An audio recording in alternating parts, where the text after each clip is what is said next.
हाँ, देखिए हम क्या कहना चाह रहे थे कि यदि प्राइस को छोड़ करके बाकी किसी फैक्टर के वजह से क्वांटिटी डिमांड में कोई अंतर आएगा, ठीक है, तो उसको हम इस ग्राफ से रिप्रेजेंट कर नहीं पाएंगे। अब बात को समझिए हम क्या कहना चाहते हैं। हम कहना चाहते हैं कि मेरा आय बढ़ गया, ठीक है, मेरा आय बढ़ गया, और आय बढ़ने से हम क्या किए, किसी एक गुड का, किसी भी वस्तु का कंजम्पशन हम क्या कर दिए, बढ़ा दिए। बढ़ा क्या मेरा आय, कंजम्पशन क्या हो गया मेरा, बढ़ गया। यानी कि जो हम पहले क्वांटिटी डिमांड कर रहे थे, ठीक है, वो क्वांटिटी डिमांड मेरा क्या हो गया, बढ़ गया। लेकिन क्या इस पूरे प्रोसेस में वस्तु का प्राइस जो है, जो आपका जो गुड है उसका प्राइस है, क्या उसका प्राइस कहीं भी घटा बढ़ा है?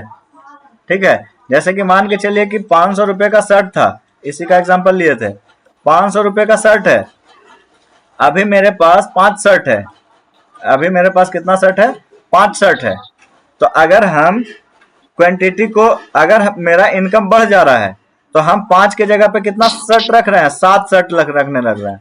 यानी कि अब जो होगा, कहना ये चाह रहे हैं हम कि अगर मूल्य को छोड़ करके बाकी किसी भी फैक्टर में कोई बदलाव आएगा तो उससे ग्राफ जो है ना हमारा, वो इस पॉइंट पे आउटपुट नहीं देगा। अब ये पूरा का पूरा लाइन ही क्या हो जाएगा, शिफ्ट हो जाएगा। वो शिफ्टिंग ऊपर हो सकता है, वो शिफ्टिंग नीचे हो सकता है। अब यहीं से सारा का सारा जितना भी टाइप्स ऑफ गुड वगैरह हम पढ़ते हैं उसको हम यहीं से पढ़ेंगे। टाइप्स ऑफ गुड को हम अलग से पढ़ने नहीं वाले हैं। बस अब ग्राफ को ध्यान से देखते रहिए। यहाँ पे हम लोग बात कर लिए थे इनकम का। इनकम में देखे थे कि 2 तरह का गुड होता है, एक होता है नॉर्मल गुड, ठीक है, और फिर से वही चीज को हम रिपीट कर रहे हैं कि नॉर्मल गुड या इंफीरियर गुड जो भी होगा, ठीक है, नॉर्मल गुड या इंफीरियर गुड का जो हम क्लासिफिकेशन कर रहे हैं, ये आप ये नहीं कह सकते हैं कि समोसा नॉर्मल गुड है, कि फुटपाथ का कपड़ा नॉर्मल गुड है, कि आपका रेस्टोरेंट का खाना नॉर्मल गुड है। ये आप नहीं कह सकते हैं, ठीक है। ये डिपेंड करेगा यूजर टू यूजर कि यूजर किसको नॉर्मल समझ रहा है, किसको इंफीरियर समझ रहा है। तो यूजर जिसको नॉर्मल गुड समझ रहा होगा, ठीक है, इनकम बढ़ने से क्या होगा, अगर पहले उसका डिमांड ये था, अब नया डिमांड उसका क्या हो जाएगा, बढ़ जाएगा। यानी पहले वो इस तरीके से कह लीजिए, ठीक है, कि पहले वो अगर यहाँ से ये क्वांटिटी उसका Q1 था, ठीक है, पहले क्वांटिटी डिमांडेड, अब उसका क्वांटिटी डिमांड क्या हो गया, Q2 हो गया। प्राइस अभी जो भी था, प्राइस सेम है, प्राइस ₹8 था, प्राइस अभी भी ₹8 ही है, लेकिन इनकम बढ़ गया तो नॉर्मल गुड का कंजम्पशन जो होगा उसका क्या हो जाएगा, बढ़ जाएगा। कहने का मतलब है कि वो अगर कहीं बाहर जाता था तो हफ्ते में 1 बार होटल में बैठ के खाता था, अब जब वो बाहर जाएगा तो हफ्ते में 2 या 3 बार होटल में बैठ करके खाएगा, ठीक है। यानी उसका क्वांटिटी क्या हो गया, बढ़ गया, वो जिसको नॉर्मल समझ रहा है। लेकिन वही जो जिसको वो इंफीरियर समझ रहा होगा, ठीक है, अगर पहले से वो क्या कर रहा था, पहले से वो जा रहा था ठेला पे खाने, ठीक है, पहले उसका सैलरी था 10,000 रुपया, ठीक है, तो वो हफ्ते में 2 बार जाता था ठेला पे खाने। अब वो क्या करता है कि वो ठेला से समोसा नहीं खाता है, अब वो कहाँ जाता है, होटल में बैठ के खाता है, ठीक है। यानी कि अब जो हमारा रिक्वायरमेंट है, प्राइस समोसा का भी वही है, ठीक है, पर जो ठेला पे खाने का कंजम्पशन मेरा ये था, पहले Q1 था, हम अब ठेला पे खाना क्या कर दिए, कम कर दिए, ये हमारा Q2 हो गया। यानी कि हमारे लिए इनकम बढ़ा तो हमने गुड को नॉर्मल और इंफीरियर में हमने बांट दिया, ठीक है, कि ये गुड मेरे लिए नॉर्मल है, ये मेरे लिए इंफीरियर है। तो बस इसमें अब ध्यान यही रखना है कि फॉर एनी नॉर्मल गुड, किसी नॉर्मल गुड के लिए क्या होगा, एक मिनट, किसी नॉर्मल गुड के लिए हमारा कंजम्पशन जो है, किसी नॉर्मल गुड के लिए हमारा कंजम्पशन जो है वो बढ़ जाएगा अगर मेरा इनकम बढ़ेगा तो। किसी इंफीरियर गुड के लिए हमारा कंजम्पशन जो है वो कम जाएगा, हमारा इनकम बढ़ेगा तो, ठीक है। ये पहला क्लासिफिकेशन हो गया। दूसरा देखिए सब्स्टिट्यूट गुड का। और ये जो फैक्टर्स है ना, इस फैक्टर्स को एकदम हमको ध्यान में रखना पड़ेगा। ये क्वेश्चन कहीं से भी पूछा जा सकता है, बिल्कुल वन लाइनर क्वेश्चन रहेगा। बीपीएससी वगैरह भी जो क्वेश्चन पूछती है ना, तो भले ही हमको लगता है कि वो पूरा का पूरा करंट इवेंट से पूछ रहा है, लेकिन अगर थोड़ा सा आपको बेसिक बेसिक का नॉलेज रहेगा ना, तो वही करंट का इवेंट आप बेसिक से पकड़ सकते हैं। जैसे कि इसका हम जिक्र करेंगे, कैपिटल गुड करके क्वेश्चन पूछा था, जो लोगों को लग रहा था कि पूरा करंट का टॉपिक है, पर वो हम सही किए थे उस क्वेश्चन का आंसर बिल्कुल बेसिक से, क्योंकि हमको कैपिटल एक्सपेंडिचर और ये इस तरीके से कुछ तो क्वेश्चन पूछा हुआ था, उस पर हम चर्चा करेंगे। ठीक है, देखिए नेक्स्ट है क्या, डिमांड कैसे घटेगा बढ़ेगा, दूसरे वस्तुओं के दाम से। ठीक है, तो दूसरे वस्तुओं के दाम से किसी वस्तु का दाम कैसे घट या बढ़ सकता है, इसके लिए हम लोग क्लासिफिकेशन करते हैं दो तरीके का गुड। एक होता है कॉम्प्लीमेंट गुड और एक होता है सब्स्टिट्यूट गुड। ठीक है, तो सबसे पहले ये समझिए कॉम्प्लीमेंट गुड किसको बोल रहे हैं। जैसे चाय हमारे पास है, चाय चाय जब भी इस्तेमाल होगा किसके साथ इस्तेमाल होगा, दूध के साथ इस्तेमाल होगा। चाय जब भी इस्तेमाल होगा किसके साथ इस्तेमाल होगा, दूध के साथ इस्तेमाल होगा। किंडल किंडल से बुक, किंडल जो होता है, किंडल से हम लोग क्या करते हैं, बुक पढ़ते हैं। ठीक है, तो किंडल का दाम, ठीक है, किंडल का इस्तेमाल हम किस लिए करते हैं, ई बुक्स को पढ़ने के लिए करते हैं। हम लोग किसके लिए करते हैं, ई बुक्स को पढ़ने के लिए करते हैं। ठीक है, जैसे हम कोई गाड़ी मेरे पास है, कार है, तो कार अगर मेरे पास है तो हम किस चीज का इस्तेमाल करेंगे, पेट्रोल का इस्तेमाल करेंगे। ठीक है, ये भी एक तरीके से कॉम्प्लीमेंट्री गुड हो गया। हालांकि कार पेट्रोल का एग्जांपल यहाँ पे नहीं ले सकते हैं, वो थोड़ा सा अलग कॉन्सेप्ट हो जाएगा, पर फिलहाल बस ये दोनों देखिए। ठीक है, अगर टी और मिल्क की बात कर रहे हैं, किंडल का और ई बुक का बात कर रहे हैं। ठीक है, तो अब यहाँ पे क्या हो रहा है, जैसे कि आप इसमें लाइव एग्जांपल, अभी प्रैक्टिकल वाला एग्जांपल क्या ले सकते हैं, चिकन का और प्याज का ले सकते हैं। ठीक है, चिकन का और ओनियन का एग्जांपल ले सकते हैं। अब अगर ये चीज आप समझ पा रहे हैं कि कॉम्प्लीमेंट गुड क्या है, कॉम्प्लीमेंट गुड का सिंपल सा एग्जांपल है, सिंपल सा डेफिनेशन है कि जिसका इस्तेमाल साथ साथ किया जाता है। अगर आप चिकन बनाइएगा तो आप ओनियन का इस्तेमाल कीजिएगा ही कीजिएगा। अगर आप चाय बना रहे हैं या कॉफी बना रहे हैं तो दूध का इस्तेमाल आपको करना ही करना है। अगर आप किंडल खरीद रहे हैं, किंडल खरीद के लाए हैं, तो उसमें आप ई बुक्स ही पढ़िएगा। ठीक है, किंडल का इस्तेमाल ही इसके लिए होता है। तो अब यहाँ से कॉन्सेप्ट सिंपल है, आपको भी समझ में आ रहा है कि अगर अगर प्याज का दाम बढ़ता है, अगर प्याज का दाम बढ़ता है तो चिकन का कंजम्पशन क्या हो जाएगा, कम जाएगा। अगर किंडल का दाम बढ़ जाएगा तो लोग ई बुक्स खरीदना क्या कर देगा, कम कर देगा। अगर दूध का दाम बहुत ज्यादा बढ़ जाएगा, लोग चाय पीना क्या कर देगा, कम कर देगा। ठीक है, यानी अब देखिए क्या हो रहा है, प्राइस में इंक्रीज हो रहा है किसका, मिल्क का, किंडल का, ओनियन का, लेकिन कंजम्पशन किसका कम रहा है, चिकन का, ई बुक का या फिर चाय का। यानी कहने का मतलब मेरा यहाँ पे ये है कि कॉम्प्लीमेंट गुड वैसे गुड होते हैं, कॉम्प्लीमेंट गुड वैसे गुड होते हैं जिसका इस्तेमाल एक दूसरे के कॉम्प्लीमेंट की तरह किया जाता है, एक दूसरे के साथ साथ किया जाता है। तो अगर इसका हम ग्राफ बनाना चाहें, ठीक है, इसका हम ग्राफ बनाना चाहें, इसका प्राइस था, ठीक है, इसका क्वांटिटी डिमांडेड था, पहले इसका क्वांटिटी कितना था, इतना डिमांड हो रहा था इस तरीके से, इसका प्राइस यहाँ पे था, प्राइस यहाँ पे था, पहले इसका क्वांटिटी कहाँ पे मिल रहा था, यहाँ पे डिमांड था, ये Q1 हो गया, पहले इसका क्वांटिटी यहाँ तक डिमांडेड था। अब क्या हुआ, प्याज का दाम बढ़ गया, ओनियन का दाम क्या हो गया, बढ़ गया। अब जो हम चिकन इस्तेमाल कर रहे हैं, चिकन का कंजम्पशन हम क्या कर दिए, कम कर दिए। ठीक है, चिकन का कंजम्पशन हम कम कर दिए। अब देखिए ओनियन जो है बिल्कुल बाहर का फैक्टर है, यहाँ पे हम प्राइस ऑफ चिकन की बात कर रहे हैं। ठीक है, प्राइस ऑफ चिकन है और क्वांटिटी डिमांडेड ऑफ चिकन है, जितना हम चिकन को डिमांड कर रहे थे। लेकिन अब क्या हुआ है, ये ओनियन का दाम बढ़ गया, इसके वजह से क्या हुआ, प्राइस तो इसका इतना ही है चिकन का भी, लेकिन अब जो क्वांटिटी इसका डिमांड हो रहा है वो यहाँ पे आ गया, Q2 पे आ गया। यानी कि ये ग्राफ जो है वो शिफ्ट होकर के कहाँ आ गया, यहाँ आ गया। यानी कि ग्राफ देखिए क्या हो गया, इनवर्ट शिफ्ट हो गया कि नहीं, अंदर की तरफ शिफ्ट हो गया। ठीक है, तो यही चीज कह रहे हैं, अगर कोई कॉम्प्लीमेंट गुड होगा, अगर कोई कॉम्प्लीमेंट गुड होगा, तो अगर कॉम्प्लीमेंट गुड का दाम बढ़ता है तो उस गुड का दाम भी क्या हो जाएगा, उस गुड का कंजम्पशन भी क्या हो जाएगा, कम जाएगा। ठीक है, क्योंकि हम यहाँ पे प्राइस और क्वांटिटी का कंपैरिजन कर रहे हैं। ओनियन से कोई मतलब नहीं था चिकन के प्राइस का और क्वांटिटी डिमांड का। ठीक है, उससे हम ग्राफ, अब यहाँ पे ओनियन कोई बाहर का फैक्टर है जिसमें बदलाव आया और हमारा चिकन का डिमांड क्या हो गया, कम गया। वैसे ही आप एग्जांपल ले लीजिए, पहले लोग किंडल खरीदते थे, ठीक है, इतने लोग किंडल खरीदते थे, ठीक है, Q1 डिमांड था। किंडल का प्राइस था मान के चलिए कि 10,000 रुपया, सॉरी ई बुक का प्राइस था कितना, 100 रुपया एक बुक का। ठीक है, अब क्या हुआ कि किंडल का दाम क्या हो गया, इंक्रीज हो गया। अब ई बुक का दाम क्या, ई बुक कितना है, कम खरीदने लगे लोग। ठीक है, यानी कॉम्प्लीमेंट गुड जो होंगे, जो कॉम्प्लीमेंट गुड होंगे, कॉम्प्लीमेंट गुड का अगर प्राइस बढ़ेगा तो जो गुड होगा, जो वस्तु जिससे हम उसको कॉम्प्लीमेंट समझ रहे होंगे उसके साथ, उसका कंजम्पशन भी क्या हो जाएगा, घट जाएगा। लेकिन सब्स्टिट्यूट गुड का कहानी उल्टा है, सब्स्टिट्यूट गुड के साथ कहानी उल्टा है।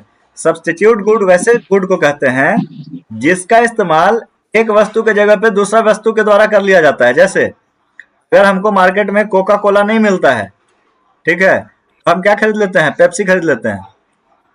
ठीक है, अगर मार्केट में कोका कोला नहीं मिलेगा हम क्या कर लेंगे, पेप्सी खरीद लेंगे। अगर हमको माजा नहीं मिलेगा, ठीक है, तो हम फैंटा खरीद लेंगे। ठीक है, ये क्या है, एक दूसरे का सब्स्टिट्यूट गुड है, एक दूसरे को ओवरकम करने वाला गुड है। अगर मार्केट में इसके साथ कुछ छेड़छाड़ होगा तो इसके साथ कुछ क्वांटिटी में इसका अंतर दिखेगा। जैसे अभी लाइव का एग्जांपल देख लीजिए, रिलायंस जियो जो है, स्मार्ट बाजार जो है, वो कैंपा कोला लेकर के आई है। क्या किया है, कैंपा कोला लेकर के आई है। और कैंपा कोला किसका सब्स्टिट्यूट गुड है, आपका वही पेप्सी का या कोका कोला का, या जो भी आप ड्रिंक पीते हैं सॉफ्ट ड्रिंक, ठीक है, उसका ये क्या लेकर के आई है, सब्स्टिट्यूट लेकर के आई है, कैंपा कोला।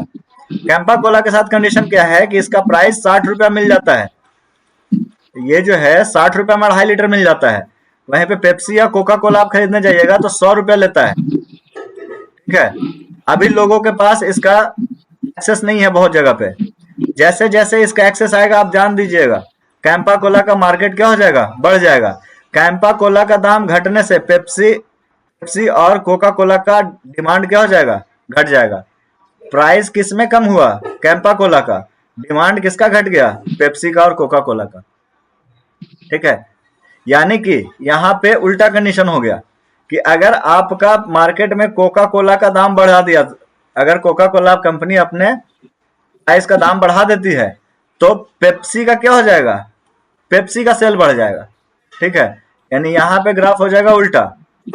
अभी क्या है, पेप्सी का सेल यहाँ पे है, पेप्सी का क्वांटिटी डिमांडेड कहाँ पे है, यहाँ पे है, Q1 है।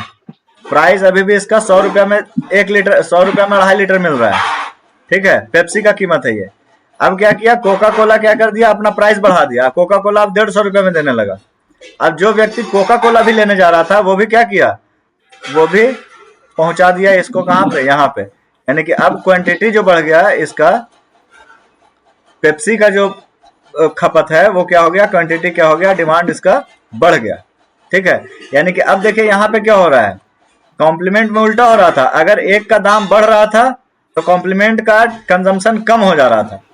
लेकिन सब्स्टिट्यूट में क्या हो रहा है, सब्स्टिट्यूट में हो रहा है कि अगर एक का दाम बढ़ेगा तो दूसरे का कंजम्पशन बढ़ जा रहा है। ठीक है, बस ये सिर्फ अंतर है सब्स्टिट्यूट गुड और का किस में, कॉम्प्लीमेंट गुड में। ठीक है, चलिए इस चीज को यहाँ पे समराइज कर दिए हैं। प्राइस ऑफ कॉम्प्लीमेंट गुड बढ़ेगा, प्राइस ऑफ अदर गुड क्या हो जाएगा, घट जाएगा। अगर प्राइस ऑफ सब्स्टिट्यूट गुड बढ़ेगा, सॉरी प्राइस लिख दें यार, यहाँ पे कंजम्पशन लिखना चाहिए था। ठीक है, कंजम्पशन ऑफ अदर गुड क्या हो जाएगा, घट जाएगा। यहाँ पे कंजम्पशन ऑफ अदर गुड क्या हो जाएगा, बढ़ जाएगा। ठीक है, ये चीज है, इसको प्राइस को कर लीजिएगा। ठीक, ये कंजम्पशन होगा यहाँ पे। ठीक है, अब देखिए, अब इसी से एक क्वेश्चन पूछे हुए था, कहाँ का क्वेश्चन है ये, कहाँ का है, खैर छोड़िए, कहीं का, कहीं तो प्रीवियस में पूछा हुआ क्वेश्चन है। ठीक है, हम लोग मिलकर बनाएंगे इसको, जितने लोग हैं हम लोग। कौन कौन है भाई, हम हैं, आप हैं, अविनाश सर हैं। अरे, अच्छा, राजीव जी। राजीव जी, हेलो। हाँ बोलिए। देखिए, इसमें क्वेश्चन बनाइए इसको अब, ठीक है। हम ही क्वेश्चन ही बनाएंगे तो फिर क्या फायदा है। क्वेश्चन पूछ रहा है कि अन्य चीजों को स्थिर रखा गया है, मतलब सेटरस पेरिबस की बात किया गया है। सेटरस पेरिबस बताए थे कि अगर किसी एक चीज का आप हाँ देख रहे हैं कि किसी एक फैक्टर से जो चेंज हो रहा है, बाकी फैक्टर को हम कांस्टेंट रखते हैं, उसी फैक्टर को हम लोग सेटरस पेरिबस बोलते हैं। किसी वस्तु का बाजार में मांग बढ़ेगा, किसी वस्तु का बाजार में मांग बढ़ेगा, कब बढ़ेगा। अब ये 4 ऑप्शन दिया हुआ है और ये ऑप्शन है, इसमें कौन सा कथन सही है आपको बताना है। अन्य चीजों के लिए स्थिर रखा जाए इसको छोड़िए ना यार, ये और तो किसी वस्तु। यहाँ पे आप पढ़िए क्वेश्चन, हाँ ये असली क्वेश्चन ये है, किसी वस्तु का बाजार में मांग बढ़ेगा, कब बढ़ेगा। जब उसका सब्स्टिट्यूट गुड का दाम मांग। बढ़ेगा।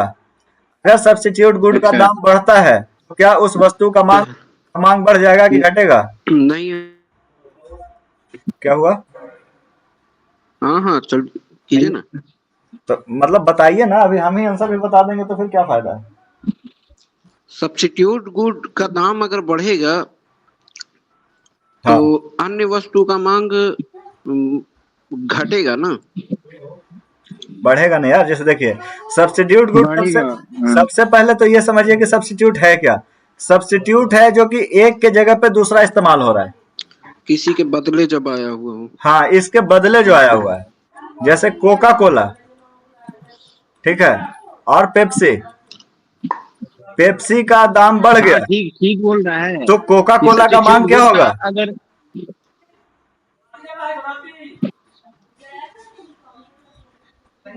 हाँ, सब्जी क्या सांस के पेप्सी ना, का तुम बोल रहा है कि दाम सांस बढ़ के। गया तो कोका कोला का डिमांड बढ़ जाएगा।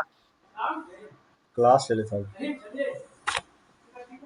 हेलो, राजीव हाँ। जी, राजीव जी, पे, पेप्सी देखिए, हाँ का दाम अगर बढ़ रहा है तो कोका कोला का डिमांड बढ़ेगा। अगर पेप्सी का दाम बढ़ रहा है तो क्या कोका कोला का डिमांड नहीं बढ़ेगा। बढ़ेगा बिल्कुल। वही चीज है कि सब्स्टिट्यूट गुड, इस यही तो कंफ्यूज करता है भाई, यहीं पे कंफ्यूजन होता है। चीजें बिल्कुल आसान है, पर आपको समझ नहीं आएगा कि सब्स्टिट्यूट मतलब हम समझे कैसे। आप बस ये समझिए कि अगर गुड का बात कर रहा है, आप इसको ऐसे समझिए कि ये अगर गुड है, ये हमारा वस्तु है, तो ये इसका सब्स्टिट्यूट गुड है, ठीक है। हम बोल रहे हैं कि सब्स्टिट्यूट गुड का दाम क्या हो रहा है, बढ़ रहा है। तो सब्स्टिट्यूट गुड का जब दाम बढ़ रहा होगा तो जो गुड है, यानी कि जो कोका कोला है, इसका मांग क्या हो रहा होगा, बढ़ रहा होगा। बढ़ेगा। यानी कि बाजार में मांग क्या बोल रहा है, बढ़ेगा, यानी सब्स्टिट्यूट गुड का दाम बढ़ेगा तो गुड का दाम क्या है, मांग बढ़ रहा है, बिल्कुल सही बात है। नेक्स्ट बोल रहा है कॉम्प्लीमेंट गुड का दाम बढ़ेगा, ठीक है। गलत है। तो कॉम्प्लीमेंट गुड का दाम बढ़ेगा, यानी कहने का क्या मतलब है, अगर प्याज का दाम बढ़ रहा मांग है, कम हो जाएगा। ठीक है, अगर प्याज का दाम बढ़ रहा है, ठीक है, प्याज का दाम बढ़ रहा है, तो प्याज का कॉम्प्लीमेंट गुड कौन है, चिकन है, ठीक है। इसका डिमांड घट जाएगा। अगर प्याज का दाम बढ़ रहा है तो चिकन का क्या हो जाएगा, डिमांड घट जाएगा। घट जाएगा। चिकन बोलेगा भाई मुझको क्यों तोड़ा, ठीक है, मेरा क्या गलती था, दाम बढ़ा था प्याज का, हमको क्यों कम खाने लगा, ठीक है। तो वही चीज है कि ये दोनों आपस में कॉम्प्लीमेंट है। प्याज बोलेगा कि भाई तुम मेरा कॉम्प्लीमेंट हो, ठीक है, तुम्हारा दाम बढ़ेगा तो मेरा घटेगा नहीं, वो तो खैर बात की चीज है। लेकिन चिकन में प्याज का ज्यादा आवश्यकता है, इसलिए आप इस तरीके से इसका कनेक्शन हम बना सकते हैं, ठीक है। जरूरी नहीं है कि प्याज जब बनेगा तो चिकन बनेगा ही, लेकिन ये जरूरी है कि चिकन जब बनेगा तो प्याज का इस्तेमाल होगा ही, ठीक है। इसलिए प्याज और चिकन क्या हो गया, चिकन का कॉम्प्लीमेंट कौन हो गया, प्याज हो गया, ठीक है। तो अगर प्याज का दाम बढ़ रहा है तो चिकन का दाम क्या हो जाएगा, घटेगा। यानी कॉम्प्लीमेंट गुड का दाम बढ़ रहा है तो इसका क्या होगा, घटेगा, बाजार में मांग क्या होगा, घटेगा। यानी ये तो आंसर गलत हो गया हमारा, ठीक है। अब हम्म। देखिए, यदि वस्तु इंफीरियर गुड है और व्यक्ति का इनकम बढ़ जाता है, अगर व्यक्ति का इनकम बढ़ जाएगा, वो इंफीरियर गुड को ज्यादा खरीदने का काम कोशिश करेगा कि नॉर्मल गुड को खरीदेगा ज्यादा। नॉर्मल। वो ज्यादा क्या करेगा, नॉर्मल गुड को खरीदेगा, यानी कि इसका भी डिमांड क्या हो जाएगा, घट जाएगा। देखिए चौथा क्या चौथा बोला है, तो सही है। चौथा बोलता है सीधा सीधा कि मूल्य घटता है। सिंपल सी बात है, अगर डिमांड किसी भी बढ़ेगा। चीज का मूल्य घटेगा तो डिमांड तो बढ़ेगा, यानी कि हमारा 1 और 4 क्या हो गया, सही हो गया। 1 और 4 वन फोर। ऑप्शन क्या हो गया, सही हो गया। ये क्वेश्चन सीडीएस में, यूपीएससी के ही सीएपीएफ में शायद पूछे हुए हैं। यूपीएससी सीएपीएफ में ये सब क्वेश्चन पूछे हुए हैं। और अब बस एक बात का ट्रेंड आप याद रखिए, कि जो भी सब्जेक्ट में, जिस भी सब्जेक्ट में क्या होता है, अगर जिस भी सब्जेक्ट में अगर कोई किसी टॉपिक को घुसाने का कोशिश करता है, जैसे बीपीएससी अभी कोशिश कर रही है इकोनॉमी को घुसाने का सिलेबस में। पहले इकोनॉमी से बिल्कुल 1 2 3 क्वेश्चन रहता था, ठीक है, एज इट इज क्वेश्चन ऐसे छोटा छोटा दे देता था। अब इकोनॉमी का करंट से क्वेश्चन देना शुरू किया है, वैसा करंट जो कि वैसा करंट से क्वेश्चन जो कि आपका बेसिक से रिलेटेड है। आप मान के चलिए कि 1 साल के अंदर में 71वीं में हो या 72वीं में हो, वो यूपीएससी का ये सब जो छोटा छोटा क्वेश्चन है उसको उठा उठा के डालना शुरू कर देगा। एकदम इस चीज को लिख के ले लीजिए आप, कि हम ट्रेंड देख रहे हैं बीपीएससी का। चलिए नेक्स्ट क्या है, इस बार ट्रेंड देखने से क्या लगा? बहुत कुछ है, बात करेंगे उस पर, ठीक है। देखिए तीसरा क्या है, टेस्ट एंड प्रेफरेंसेस एंड, ठीक है, taste and preferences of the good, ठीक है। वस्तु का टेस्ट और प्रेफरेंस से ही क्या होता है, उसका मांग बढ़ता है या घटता है। जैसे कि हमको रेट पर, हमको कोई एक, जैसे मान के चलिए कि हमको कोका कोला नहीं पसंद, हम कोका कोला नहीं पीते हैं, हम पेप्सी बहुत ज्यादा पीते हैं, ठीक है। पर क्या हो, अगर M S Dhoni Coca Cola का प्रचार करने लगे, ठीक है, तो क्या होगा, हमारा टेस्ट और प्रेफरेंसेस, या फिर क्या हो, अगर कोई व्यक्ति, कोई दोस्त मेरा है और बोले कि नहीं भाई चलो ना, कोका कोला बहुत अच्छा लगता है पीने, पी के तो देख, पी के तो देख, ठीक है, तो क्या होगा, हम एक बार कोका कोला पी के देखेंगे, और पीने के बाद वो क्या होगा, मेरा टेस्ट एंड प्रेफरेंस क्या हो सकता है, चेंज हो सकता है।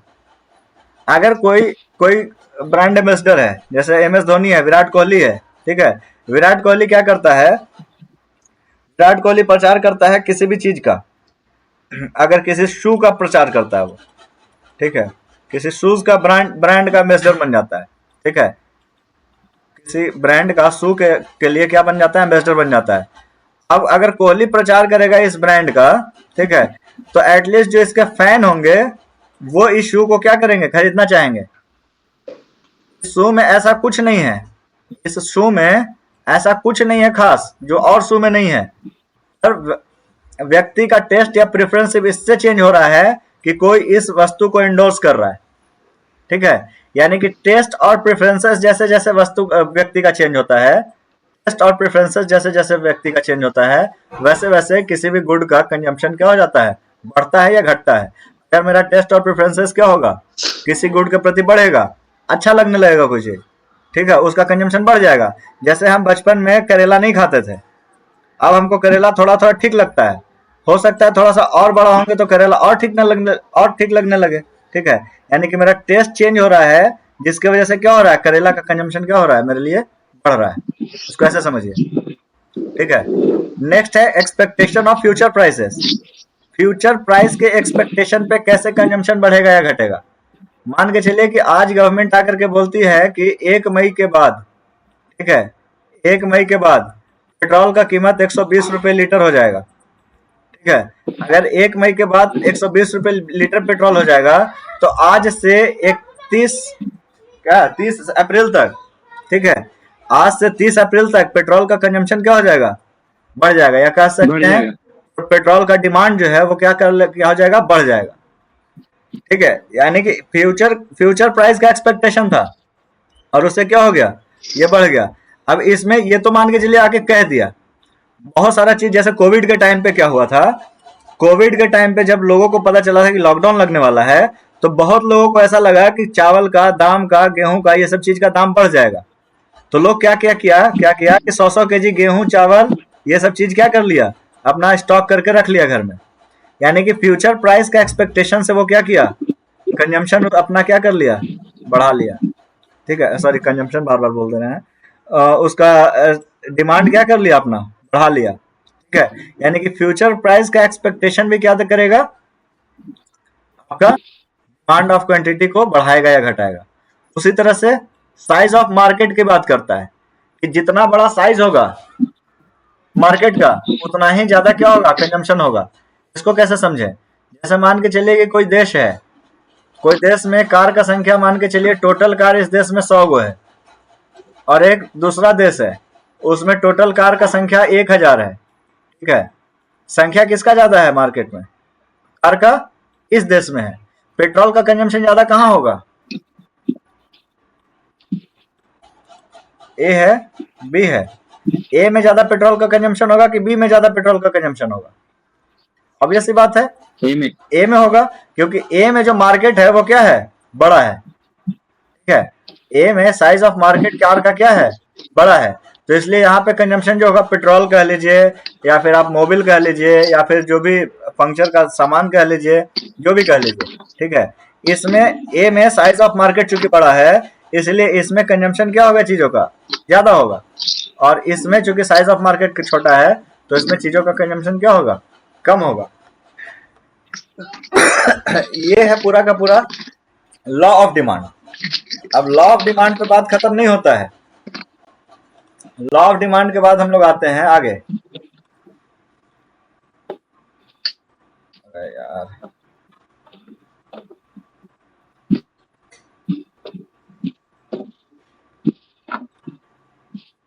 रुक जाइए थोड़ा सा, फिर से स्क्रीन शेयर करना पड़ेगा हमको। क्या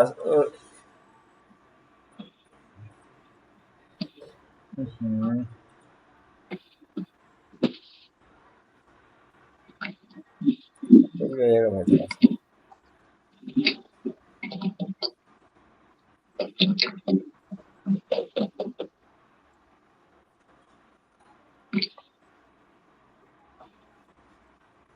स्क्रीन दिख रहा है ना? हेलो, हाँ दिख रहा। ठीक है, अब देखिए अब यहीं पे हम थोड़ा सा अब इसको रिकॉल करते हैं कि हम लोग पढ़े क्या क्या। हम लोग पढ़े टाइप ऑफ गुड, अलग अलग तरीके का। ठीक है, हम लोग क्या पढ़े, अलग अलग टाइप का गुड पढ़े। नॉर्मल गुड के बारे में पढ़े, इंफीरियर गुड के बारे में पढ़े। अब चूंकि सब्स्टिट्यूट गुड के बारे में पढ़े, कॉम्प्लीमेंट गुड के बारे में पढ़े। अब चूंकि हम टाइप ऑफ गुड जब थोड़ा सा देख लिए इसमें, और कुछ टाइप्स ऑफ गुड होते हैं उसको भी समझ लेते हैं। अब देखिए, यही नॉर्मल गुड्स जो है ना, इसको ऐसे समझिए, इनकम के अनुसार जो डिमांड चेंज हो रहा था उसमें हमने गुड को नॉर्मली दो तरीके से बांटा, एक नॉर्मल गुड, ठीक है, और एक इंफीरियर गुड। तो इंफीरियर गुड का तो कोई कंडीशन नहीं, पर नॉर्मल गुड को फर्दर दो भाग में बांटा जाता है। नॉर्मल गुड जो है वो फर्दर क्या हो जाता है, दो भाग में बढ़ जाता है। ये नॉर्मल गुड एक क्या होता है, एक होता है नेसेसरी गुड। ठीक है, जो हमको नेसेसरली चाहिए, जैसे चावल, गेहूं, दाल, ठीक है, सब्जी, ये हमको डेली के रूटीन में चाहिए। ठीक है, तो ये नेसेसरी है कि ये हमको चाहिए ही चाहिए। वहीं पे दूसरा जो होता है वो क्या होता है, लग्जरी गुड होता है। लग्जरी गुड इसको इसलिए बोला जाता है क्योंकि हमारे पास लग्जरी है कि ये मेरे पास आज है, नहीं है तो कल हो जाएगा। ठीक है, जैसे कि कार हो गया, मोटरसाइकिल हो गया, साइकिल हो गया। ठीक है, नेसेसरी गुड के लिए हम शुरू में भी एक डेफिनेशन बताए थे, अगर याद हो तो। ठीक है, उसी को हम लोग नीड बोले थे। ठीक है, need, goods which are need हम किसको बोलेंगे, goods which are required for survival. जो सर्वाइवल के लिए जरूरत होगा वही हमारा नीड कहलाएगा। बाकी जो भी वस्तुएं होंगे वो हमारा क्या होगा, वांट होगा, वो हमारा क्या होगा, ये इच्छा होगा। ठीक है, नेसेसरी गुड थोड़ा सा नीड से अलग है। ठीक है, ऐसा नहीं है कि हम दाल नहीं खाएंगे अगर एक साल भी तो हमारा मतलब वो क्या बोलते हैं, हमारा लाइफ स्टेक पे नहीं आ जाएगा। ठीक है, उसी लिए थोड़ा सा नेसेसरी क्या, नेसेसिटी ऑफ गुड क्या है, नेसेसरी गुड्स क्या है, नीड से थोड़ा सा क्या, तो क्या है, ये थोड़ा सा लिबरल है एक तरह से कह लीजिए। ठीक है, इससे थोड़ा सा फ्लेक्सिबिलिटी प्रोवाइड करता है नेसेसरी गुड।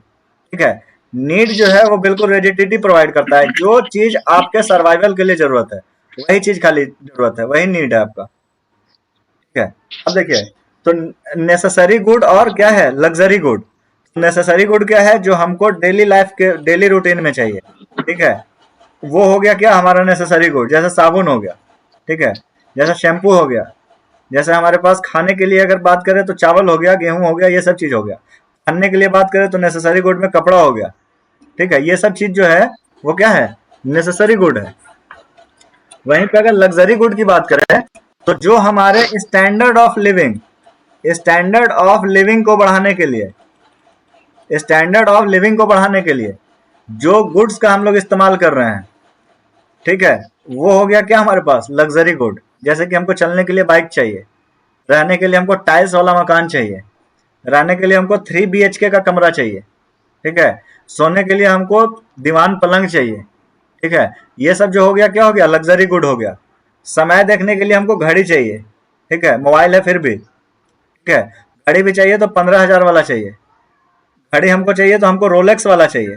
ये सब क्या हो गया, ये सब लग्जरी है, ये सब लग्जरी गुड है, ठीक है। अब हम लोग देखते हैं इसके आगे, ये सब तो हो गया नॉर्मल कंडीशन में, ये जो गुड गुड की बात कर रहे हैं। नेसेसरी गुड और इसका हम बात क्यों किए हैं, बस थोड़ा सा आगे में क्लियर होगा, ठीक है। देखिए, यानी जो टोटल टाइप्स ऑफ गुड है वो आप किसी भी इस मार्केट में आप कोई भी चीज को खरीद करके लाइए, वो या तो नॉर्मल होगा या तो इंफीरियर होगा, ठीक है। नॉर्मल में भी क्या होगा, या तो नेसेसरी होगा या लग्जरी होगा, ठीक है। उसका अलग डिपेंडेंसी विथ अदर गुड्स से अगर आप देखिएगा, क्या वो सब्स्टिट्यूट होगा या कॉम्प्लीमेंट होगा, ये तो अलग का डेफिनेशन हो गया। जो वस्तु हम इस्तेमाल में ला रहे हैं वो या तो आपका नॉर्मल गुड होगा या तो इंफीरियर गुड होगा, ठीक है। नॉर्मल गुड होगा तो उसमें क्या होगा, या तो लग्जरी होगा या फिर नेसेसरी होगा, ठीक है। टोटल गुड्स जो है वो इस तरीके का। अब जैसे जैसे फिर थोड़ा सा हम और आगे बढ़ेंगे तो उसमें और आएगा, एक होता है डिमेरिट गुड, इसको भी देख ही लीजिए। एक होता है डिमेरिट गुड और एक होता है क्या, मेरिट गुड, ठीक है।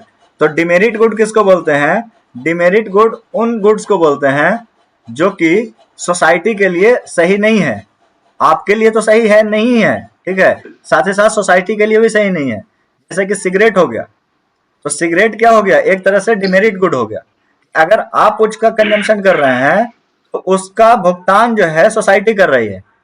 अगर आप कहीं चौराहे पर खड़ा होकर के सिगरेट पी रहे हैं, उससे और लोगों को भी प्रॉब्लम हो रहा है, भले वो उसको एट अ टाइम पता चले या ना चले। तो ऐसे गुड्स क्या कहलाएंगे, डिमेरिट गुड्स कहलाएंगे।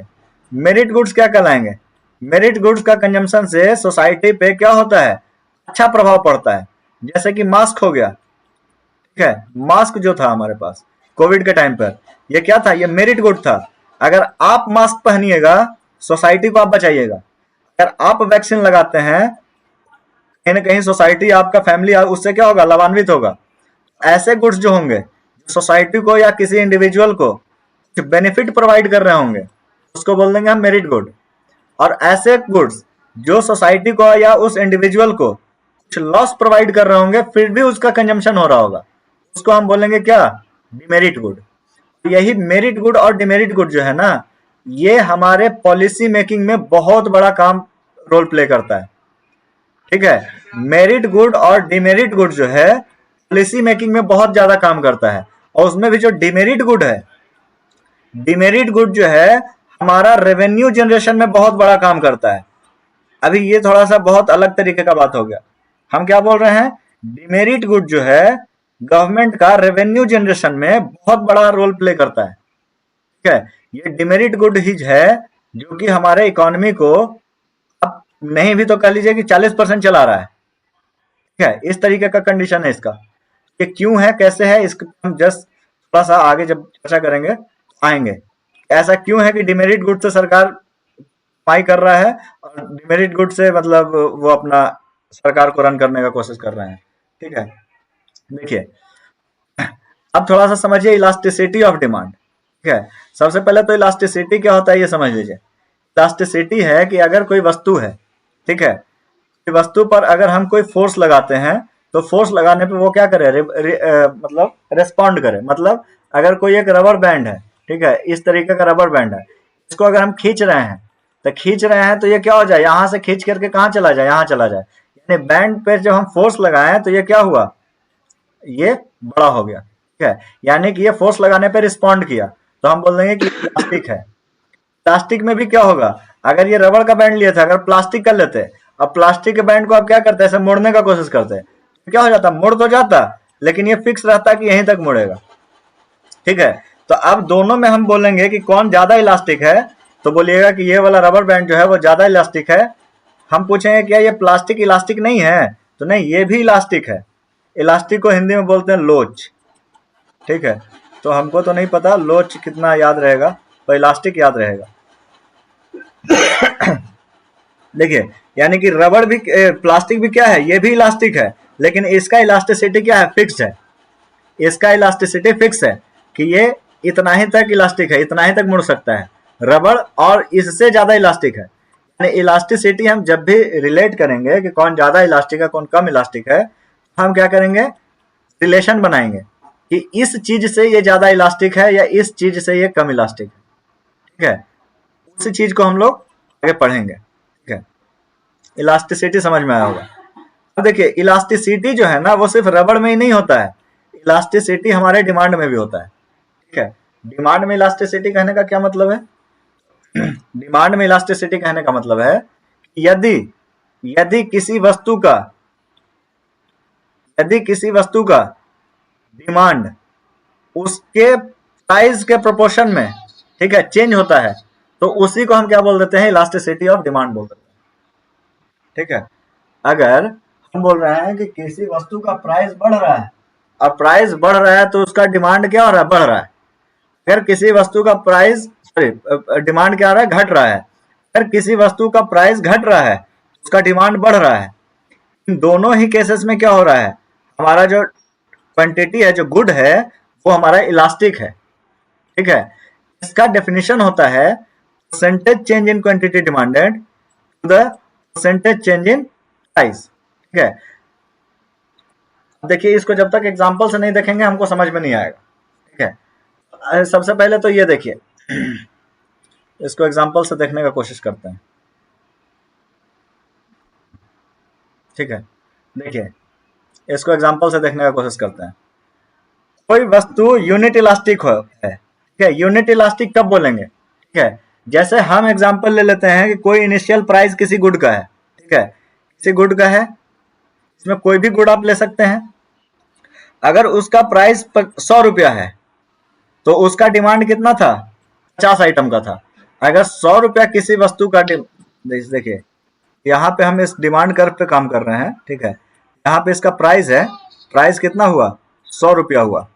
इसका डिमांड कितना हो गया, 50 आइटम का डिमांड हो गया। क्वांटिटी डिमांडेड कितना हो गया, इसमें 50 हो गया। अब देखिए, अगर हम क्या करें, अगर हम इसका नया प्राइस क्या कर दें, 200 रुपया कर दें, नया प्राइस कितना कर दें, 200 रुपया कर दें, तो परसेंटेज चेंज इन प्राइस कितना हुआ, 100%। ठीक है, परसेंटेज चेंज कितना हुआ, 100%, मतलब 100 रुपया था तो 200 हो गया। ठीक है, तो percentage in change in quantity भी क्या हो जाएगा, परसेंटेज चेंज इन क्वांटिटी भी क्या हो जाएगा। अब इसको ऐसा समझिए, जैसे देखिए, अब चूंकि ये परसेंटेज वाला पूरी तरह से परसेंटेज वाला नहीं ना है, यहाँ पे व्युत्क्रमानुपाती चल रहा है, तो आप ये समझिए कि 100 रुपया अगर प्राइस था, 100 को हम 200 कर दिए, यानी प्राइस को क्या कर दिए, 2 गुना कर दिए, 2 टाइम्स कर दिए। तो डिमांड जो है पहले 50 का था, अब डिमांड कितने का हो जाएगा, 25 का, यानी डिमांड 1/2 का हो जाएगा। ये चीज समझ में आया। कोई भी वस्तु यूनिट इलास्टिक कब कहा जाएगा, अगर उसका प्राइस 2 गुना से बढ़ा है, तो उसका डिमांड भी जो क्या हो जाए, 1/2 से बढ़ जाए, यानी कि 2 गुना से कम हो जाए। यानी कि पहले प्राइस अगर 100 रुपया था, तो क्वांटिटी हमको चाहिए था 50 को, अब प्राइस हो गया 200, अब जो क्वांटिटी चाहिए हमको कितना, 25 चाहिए। हम इसी के लिए बोले। उसी तरीके से अगर क्वांटिटी क्या हो जाए, अगर क्वांटिटी क्या हो जाए, प्राइस क्या हो जाए, घट जाए, घट के कितना हो गया, आधा हो गया, 1/2 हो गया अभी क्वांटिटी। सॉरी, अरे यार, अगर प्राइस क्या हो गया, 1/2 हो गया, प्राइस इसका क्या हो गया, आधा हो गया। अगर प्राइस आधा हो गया तो इसका क्वांटिटी डिमांड क्या हो जाएगा, दुगना हो जाएगा। ठीक है, इसका क्वांटिटी डिमांड कितना हो गया, दुगना हो गया। देखिए, यानी यही चीज जो होता है ना, इसी को हम क्या बोलते हैं, यूनिट इलास्टिक। यूनिट इलास्टिक का जो ग्राफ बनेगा इस तरीके से, ये इस तरीके से यहाँ पे 45 डिग्री का एंगल बनाता हुआ देखेगा। यानी जितना ज्यादा आप यहाँ पे अगर 100 का 200 कीजिएगा तो ये 50 से कहाँ आ जाएगा, 25 पे आ जाएगा। अगर 100 से इसको 50 कीजिएगा तो ये 50 से कहाँ चला जाएगा, 100 पे चला जाएगा। मतलब जितना गुना प्राइस में चेंज कर रहे हैं उतना ही गुना एक बटा, मतलब उतना ही के व्युत्क्रमानुपाती में क्या होगा, क्वांटिटी क्या हो जाएगा, क्वांटिटी घट जाएगा, बढ़ जाएगा। ठीक है, अब देखिए यूनिट इलास्टिक गुड का एज सच कोई एग्जाम्पल नहीं होता है। आप ये नहीं कह सकते हैं कि यूनिट इलास्टिक का कोई एग्जाम्पल होगा। ठीक है, जबकि रिलेटिव इलास्टिक या रिलेटिव इन इलास्टिक की बात करेंगे, ठीक है, तो इसका एग्जाम्पल होगा, उसको हम लोग देखेंगे। अभी देखिए क्या बोल रहा है यूनिट इलास्टिक, क्या बोले कि अगर प्राइस बढ़ रहा है या घट रहा है तो उसके प्रोपोर्शन में, उतने ही प्रोपोर्शन में क्या होगा, आपका प्राइस क्वांटिटी बढ़ेगा या घटेगा। अब देखिए कोई दूसरा गुड है, कोई इनिशियल प्राइस इसका 100 था, वही चीज, और इसका इनिशियल डिमांड कितना था, 50 आइटम का था। अब ये इस तरीके का वस्तु है, ये वस्तु कौन सा होगा इस पे हम खास करके चर्चा करेंगे। ठीक है, ये रिलेटिवली इनइलास्टिक गुड कौन होता है, क्वेश्चन वहीं से पूछा जाता है, इसलिए थोड़ा सा इसको ध्यान से देखिए कि इनिशियल प्राइस क्या है, 100 रुपया है, इनिशियल डिमांड क्या है, 50 रुपया है, 50 आइटम का है। इसमें हम यूनिट से ही रिलेशन लेकर के चले हैं ताकि आपको समझ में ज्यादा है। अब देखिए नया प्राइस इसका 100 से कितना हो गया, 200 हो गया। नया प्राइस कितना हो गया, 100 से 200 हो गया। यहां पे जो इसका चेंज होगा डिमांड में, वो उतना ज्यादा ना हो, उतना ज्यादा चेंज ना हो जितना कि किसमें हो गया था, इसमें, यानी कि इसमें दोगुना हुआ था तो सीधे आधा हो गया था। इसमें आधा ना हो, इसमें आधा से थोड़ा सा क्या हो, ज्यादा हो। इसमें डिमांड में ये वैल्यू कितना हो गया था, आधा हो गया था। अब जो नया डिमांड जो है वो आधा बिल्कुल ना हो जाए, आधा से थोड़ा ज्यादा ही डिमांड रह जाए। ठीक है, इसको आप ऐसे समझिए। अब ग्राफ देखिए, अब ग्राफ आएगा समझ में। क्या कह रहे हैं, ये जो ग्राफ बना रहे थे हम, ठीक है, ये जो ग्राफ बना रहे थे, यही था हमारे पास ग्राफ। ठीक है, ये था हमारे पास प्राइस चेंज और ये था हमारे पास क्वांटिटी चेंज। यही ग्राफ जो है अलग अलग तरीके से बनाया जा सकता है। अगर मैथमेटिकल थोड़ा सा एनालिसिस कीजिएगा इस पे, इस ग्राफ को हम 5 तरीके से बना सकते हैं। एक तो हो गया कि ये बिल्कुल ऐसा लाइन रहे जो कि बिल्कुल 45 डिग्री का एंगल बना रहा होगा, जिसका अभी चर्चा किए हैं। दूसरा ग्राफ हमारे पास बन के ऐसा आएगा जो कि मोर देन 45 का बना रहा होगा एंगल। ठीक है, दूसरा जो होगा वो क्या होगा, मोर देन 45 का एंगल बना रहा होगा। तीसरा जो होगा हमारे पास इसी पे ग्राफ, वो क्या कर रहा होगा, लेस देन 45 का एंगल बना रहा होगा। चौथा जो ग्राफ होगा हमारे पास, वो बिल्कुल इस तरह से स्ट्रेट लाइन होगा। और पांचवा जो ग्राफ होगा वो कुछ इस तरीके का होगा। अगर 5 तरह का मैथमेटिकल एक्सप्रेशन आप समझ गए कि इसको हम 5 तरीके से मैथमेटिकली एक्सप्रेस कर सकते हैं, तो यही जो है प्राइस इलास्टिसिटी ऑफ डिमांड बता देगा आपका। यही जो है आपका क्या बता देगा, प्राइस इलास्टिसिटी ऑफ डिमांड बता देगा कि प्राइस चेंज होने से कैसे क्वांटिटी में चेंज हो रहा है। ठीक है, तो सबसे पहला देखते हैं ये वाला। इसमें प्राइस क्या हुआ, प्राइस पहले था 100 रुपया। ठीक है, 100 रुपया। अब प्राइस हो गया इसका कितना, 50 रुपया। ठीक है, पहले क्वांटिटी डिमांड था, जब प्राइस 100 रुपया था तो क्वांटिटी डिमांड था 50 आइटम का। ठीक है, अब जब नया प्राइस आ गया तो क्वांटिटी डिमांड हो गया 80 का। ठीक है, तो ध्यान से देखिए, यहां पे अंतर 50 का हुआ, लेकिन क्वांटिटी में अंतर कितना हुआ, मात्र 30 का ही हुआ है। ठीक है, क्वांटिटी में अंतर कितना का हुआ है, मात्र 30 का हुआ है। चेंज इन प्राइस अगर हम करेंगे, चेंज इन प्राइस, तो चेंज इन प्राइस कितना का है, 50 का है।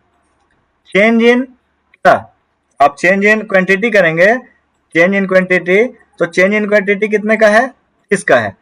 जो फॉर्मूला होता है इलास्टिसिटी का, ये होता है change in quantity upon change in demand. इसका जब भी आप वैल्यू निकालिएगा तो ये वैल्यू हमेशा क्या आएगा, ये वैल्यू हमेशा क्या आएगा, 1 से छोटा आएगा। ये वैल्यू जब भी आएगा तो क्या होगा, 1 से छोटा होगा। क्यों, क्योंकि क्वांटिटी जो डिमांड हो रहा है, यहाँ पे क्वांटिटी जो डिमांड हो रहा है उसमें जो अंतर आ रहा है वो प्राइस पे बहुत ज्यादा डिपेंड नहीं कर रहा है। तो इसका एग्जाम्पल देखिए, जब तक एग्जाम्पल नहीं देखेंगे इसका पूरा का पूरा कॉन्सेप्ट नहीं समझ में आएगा। अब इसका एग्जाम्पल देखिएगा, उसके बाद कोई कंफ्यूजन रहेगा तो आप बोलिएगा खुल के कि हाँ ये कंफ्यूजन है। हम बोल रहे हैं कि ये है हमारे पास नेसेसरी गुड, ये है क्या हमारे पास नेसेसरी गुड। नेसेसरी गुड में जैसे कि हम एग्जांपल ले लेते हैं कि ये आलू है, ठीक है, ये आलू का प्राइस है, ये आलू का प्राइस है। आलू जब 100 रुपए किलो था, ठीक है, आलू जब 100 रुपए किलो था तो हम आलू खरीद करके लाते थे कितना, 100 रुपए किलो था तो हम आलू खरीद के लाते थे 5 केजी, ठीक है। अब आलू हो गया 10 रुपए किलो, ठीक है, अब आलू हो गया 10 रुपए किलो, ठीक है। हम आलू कितना खरीद के लाएंगे, 5 के जगह पे 10 केजी खरीद लेंगे, ठीक है, क्योंकि ये क्या है नेसेसरी गुड है, ये हमको रेगुलर यूज करना है, ठीक है। अगर ये नेसेसरी गुड है तो ऐसा नहीं है कि ये 100 से 10 गुना कमा है, आप यहां से 10 गुना ले लीजिएगा, ठीक है, आप ऐसा नहीं कर सकते हैं। अभी देखिए इसमें थोड़ा कंफ्यूजन भी आ रहा होगा कि हम 50 किलो आलू तो ले सकते हैं, ठीक है, अभी आपको कंफ्यूजन आ रहा होगा कि 50 किलो आलू ले सकते हैं। अगर 100 रुपये आलू है तो आप मान के चलिए कि 1 केजी आलू ले रहे हैं, 100 रुपये केजी आलू है तो आप 1 केजी आलू ले सकते हैं, ले रहे हैं, ठीक है। अगर वही आलू का कीमत 50 रुपये हो जाए तो हो सकता है कि आप 10 केजी अब लेकर के आ जाइएगा, ठीक है। अगर ये 5 रुपए किलो आलू हो गया, ठीक है, तो हो सकता है कि आप 10 किलो लेकर के चले आइएगा।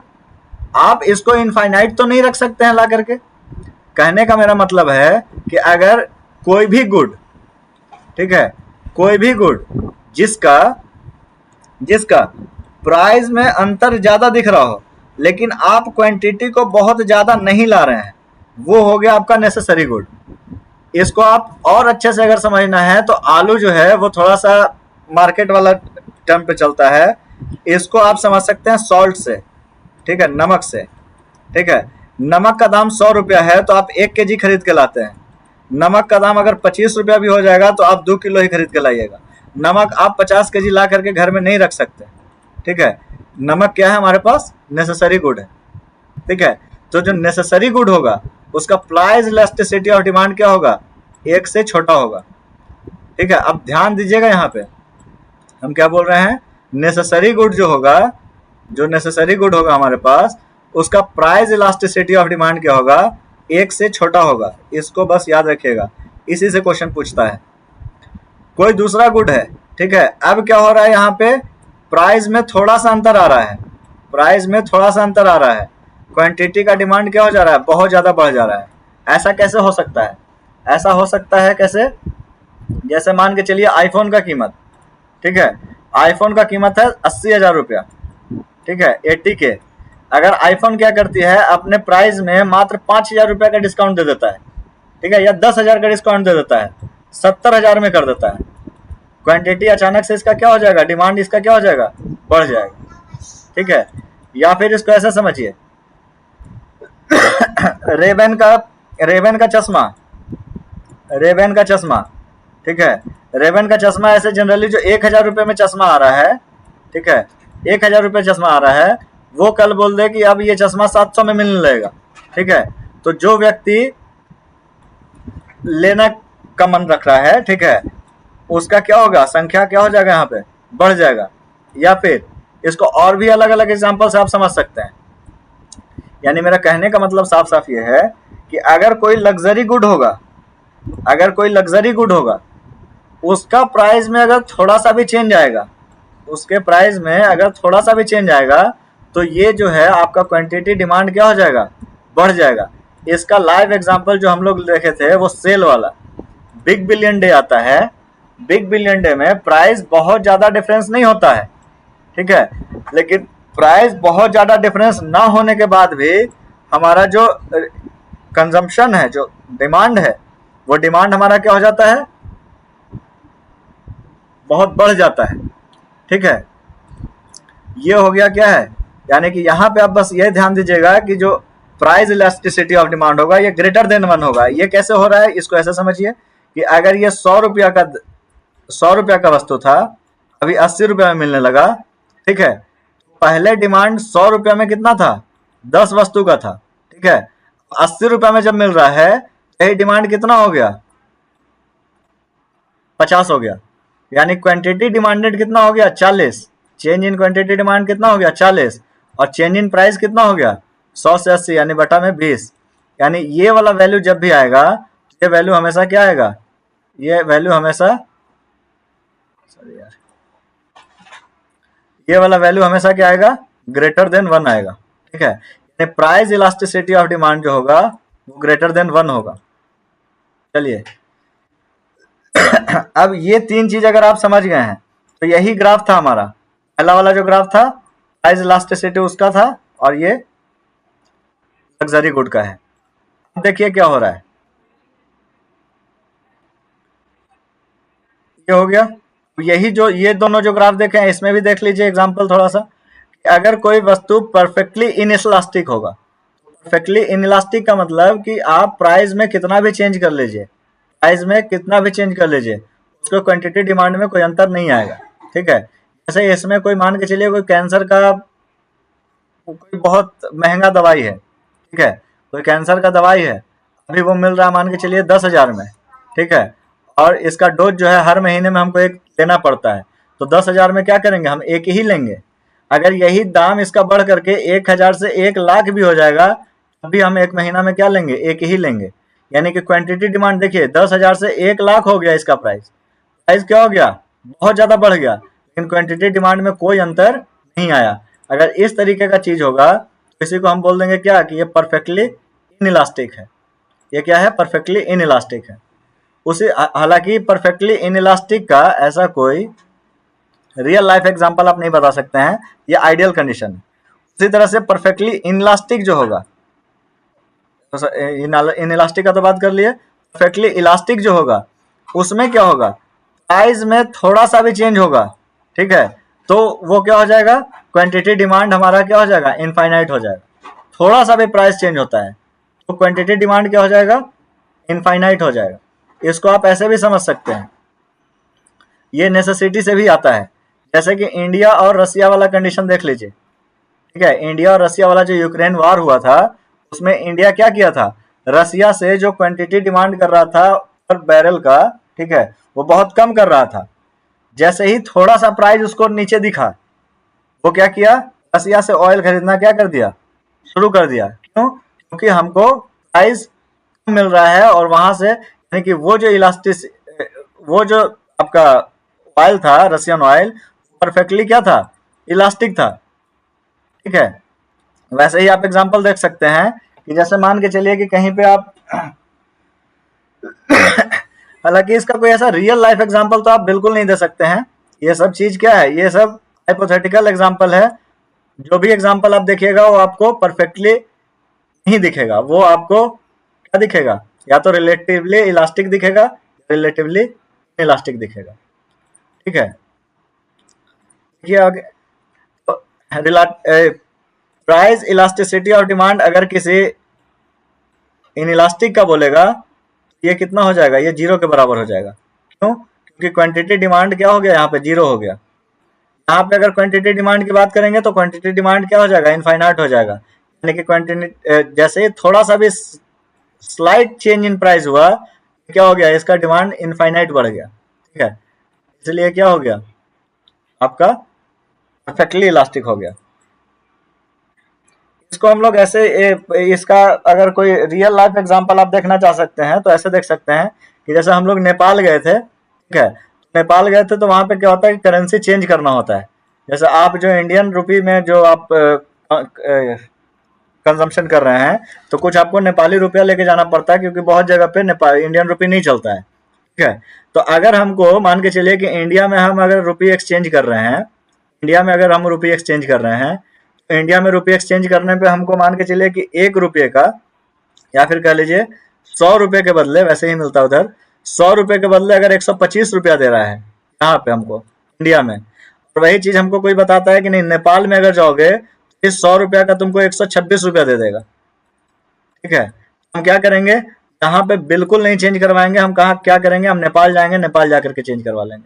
यानी कि देखिए यहाँ पे क्या हुआ कि प्राइस में बहुत छोटा चेंज हुआ, 126 25 से 26 हुआ, तो इसका डिमांड बिल्कुल कम गया और इसका डिमांड क्या हो गया, मैक्सिमम हाई हो गया। ठीक है, यानी कि स्मॉल चेंज इन प्राइस हुआ, बहुत ही छोटा सा प्राइस में चेंज हुआ, क्योंकि हमको 8,000 10,000 रुपए का एक्सचेंज करवाना है। ठीक है, और अगर एक एक रुपया 50 पैसा भी अगर हम करते हैं, 50 पैसा का भी अंतर रखेगा, 10,000 में हमको 5,000 का बेनिफिट होगा। ठीक है, हम क्या करेंगे, हम वहीं पे करवाएंगे जहां पे आपको मैक्सिमम वैल्यू मिल रहा है।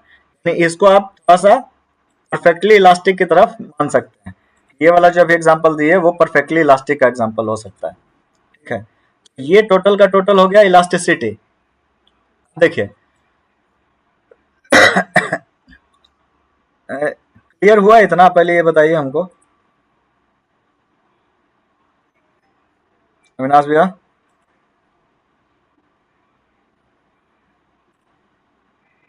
हेलो राजीव जी।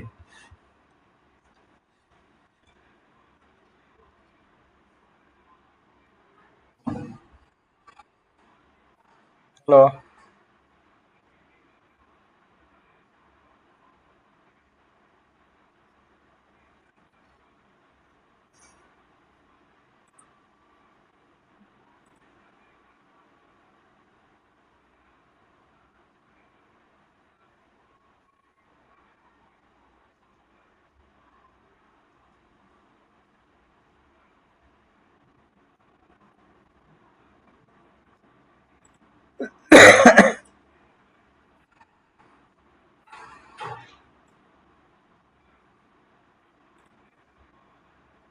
ठीक है, चलिए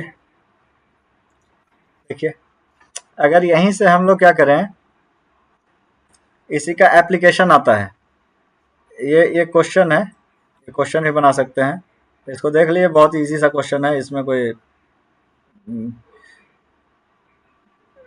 इस क्वेश्चन का आंसर देने के लिए थोड़ा सा पहले हम लोग ये देख लेते हैं, उसके आगे देख लेते हैं, उसके बाद ये क्वेश्चन बहुत इजी है, इसको हम लोग आराम से बना सकते हैं। ठीक है, तो यही क्वेश्चन का आंसर जो है अभी आगे का एनालिसिस देगा। ठीक है, देखिए ये application of price elasticity of demand, price elasticity of demand जो है इसका क्या एप्लीकेशन हो सकता है। अभी अभी हम लोग देखे थे कि अगर कोई यूनिट इलास्टिक गुड होगा, अगर 100 रुपये इनिशियल प्राइस होगा, तो उसका क्वांटिटी डिमांड 50 अगर होगा, तो प्राइस अगर दुगना होगा, तो इनिशियल उसका न्यू डिमांड जो हो जाएगा वो 25 हो जाएगा, मतलब दुगना हुआ तो आधे से कम हो जाएगा। अब यहीं पे हम लोग देखते हैं कि टोटल रेवेन्यू कितना जनरेट कर रहा होगा वो। ठीक है, क्योंकि अगर इसका एप्लीकेशन देखना है तो हमको रेवेन्यू जनरेशन ही देखना पड़ेगा, कोई गुड कितना रेवेन्यू जनरेट करके दे रहा है उसका इलास्टिसिटी की वजह से। ठीक है, तो देखिए टोटल रेवेन्यू अगर इसमें हम देखें, इनिशियल प्राइस 100 था, इसमें था, तो ये 5,000 रुपए का हुआ है। ठीक है, ये चीज सिर्फ हम घेर के रखेंगे। ठीक है, बाकी को हम मिटा देंगे। ठीक है, देखिए अब देखिए, अगर यहीं पे हम लोग यूनिट इलास्टिक गुड में देखें, टोटल रेवेन्यू अगर प्राइस दुगना हो गया है, प्राइस दुगना हो गया है तो डिमांड आधा हो गया है, आधा हो गया तब भी हमारा क्या हुआ, टोटल रेवेन्यू जो आएगा वो कितना आएगा, 5,000 रुपए का ही आएगा। ठीक है, अगर थर्ड केस हम देखें कि अगर प्राइस इसका आधा हो गया, अगर प्राइस आधा हो गया तो कंजम्पशन दुगना हो जाएगा, इस केस में भी क्या होगा, हमारा प्राइस जो होगा, टोटल रेवेन्यू जो आएगा 5,000 रुपए का ही आएगा। ठीक है, तो इसमें हम क्या देख रहे हैं, इसमें देख रहे हैं कि कोई अगर गुड यूनिट इलास्टिक गुड है, तो इसमें आप प्राइस को कितना भी चेंज करते रहिए, प्राइस जो भी चेंज होगा, ठीक है, प्राइस के अकॉर्डिंग डिमांड जो भी चेंज होगा, ठीक है, उससे हमारा टोटल रेवेन्यू पे किसी तरह का कोई असर हमको नहीं देखने के लिए मिल रहा है। ठीक है, चलिए अब नेक्स्ट देखते हैं रिलेटिवली इन इलास्टिक गुड। ठीक है, रिलेटिवली इन इलास्टिक गुड, इसी को हम क्या बोलते हैं, नेसेसरी गुड। ठीक है, ठीक है, इसी को क्या बोलते हैं, नेसेसरी गुड।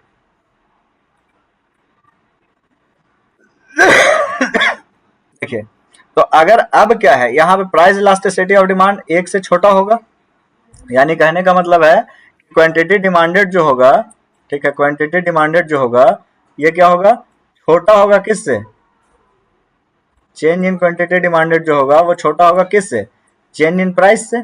ठीक है, यानी चेंज इन प्राइस से छोटा अगर होना है, यानी कहने का क्या मतलब है हमारा यहाँ पे कि अगर इनिशियल प्राइस 100 है और इनिशियल डिमांड 50 है तो टोटल रेवेन्यू तो 5000 आ रहा होगा, ये तो फिक्स है। ठीक है, इसको तो हम फिक्स मान के चले हैं। अगर इसका नया प्राइस 200 हो जाए, ठीक है, तो जो इसमें चूंकि ये इन रिलेटिवली इन इलास्टिक है तो इसके मांग में बहुत ज्यादा कमी नहीं आएगा। यानी कि अगर 200 रुपया हम इसका कर दिए, ये प्राइस बढ़ा दिए, बहुत ज्यादा प्राइस बढ़ा दिए, तो इसका जो क्वांटिटी डिमांड हुआ वो घटा, लेकिन कितना घटा?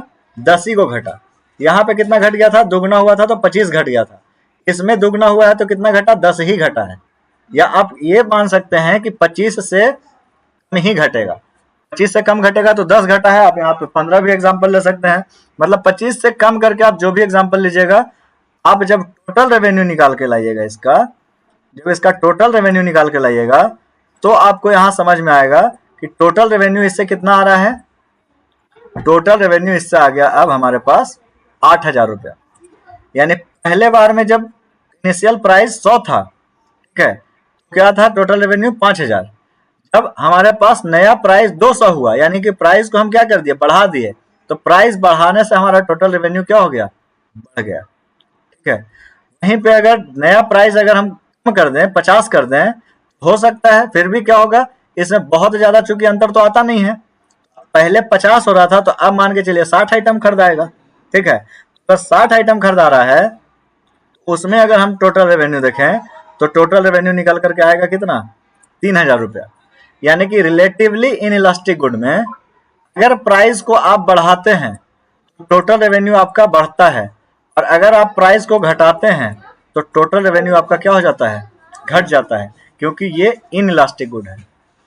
उसी तरीके से रिलेटिवली इलास्टिक की बात करेंगे तो इसमें इलास्टिसिटी ज्यादा हो जाएगा, एक से ज्यादा हो जाएगा।